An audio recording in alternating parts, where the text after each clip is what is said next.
Donc, je suis japonais et je suis ici déjà plus que 30 ans à Paris.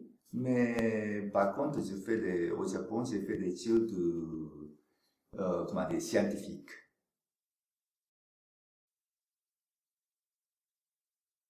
En bref, comme je fais des études scientifiques, c'est vrai que j'aime bien inventer de procéder.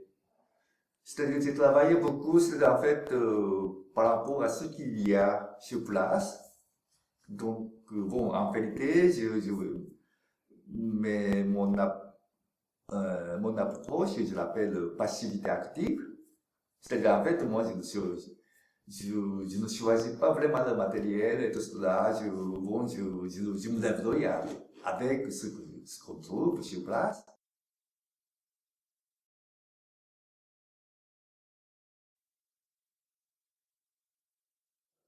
Je me suis dit que ça serait marrant de faire une sorte de monochrome, qu'on ne voit pas tout de suite l'image.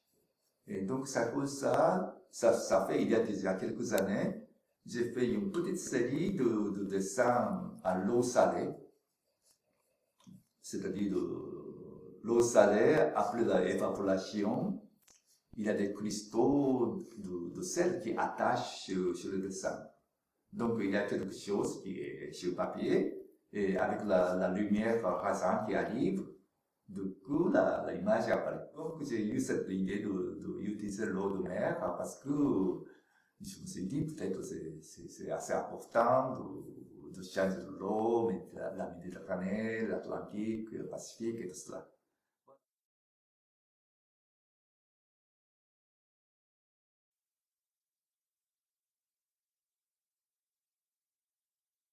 C'est une technique assez compliquée, comme je vous ai dit, ça dépend beaucoup de choses. Et de plus, par exemple, il vaut mieux que je travaille pendant l'été, quand il fait chaud.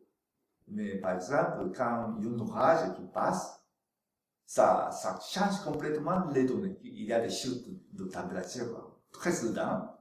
Et des fois, ça fait la ligne des cristaux. Ça veut dire il y a des gros cristaux et du coup, ça devient petit, la chose comme ça. Et donc, un jour, ça s'est passé comme ça et je sais ce phénomène déjà. Et donc, le dessin est raté pour moi. Et donc, j'étais bon, très déçu, pas colère, mais très déçu. Donc j'ai lancé l'encre de Chine juste à côté pour jeter le dessin, définitivement. À ma surprise, l'encre de Chine et comment dire, de l'eau assez saturée sur le dessin qui a réagi très bizarrement. L'encre n'a pas diffusé complètement, c'était plutôt c'est figé sur la surface d'eau. Et donc, je suis très étonné. En plus, quand j'ai laissé, ça commençait à craquer et ça fait de très belles matières.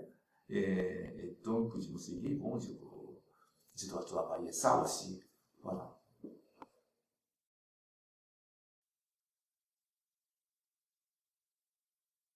Et d'abord, c'était simplement laisser tomber quelques encres, composer la figure. Et après, j'ai commencé à essayer de dessiner, comme ça déjà d'art, utilisant un peu de tiges de bambou pour dessiner.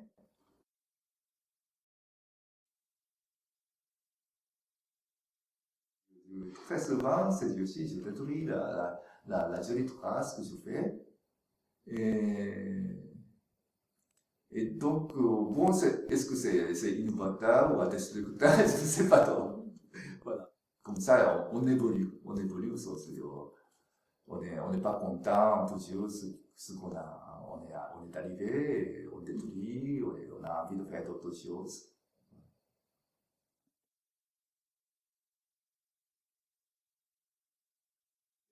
J'ai plus des choses qui vont disparaître après une saison, même dans quelques jours. Et, c'est vrai que le japonais, en général, les japonais trouvent plus de beauté dans ce domaine.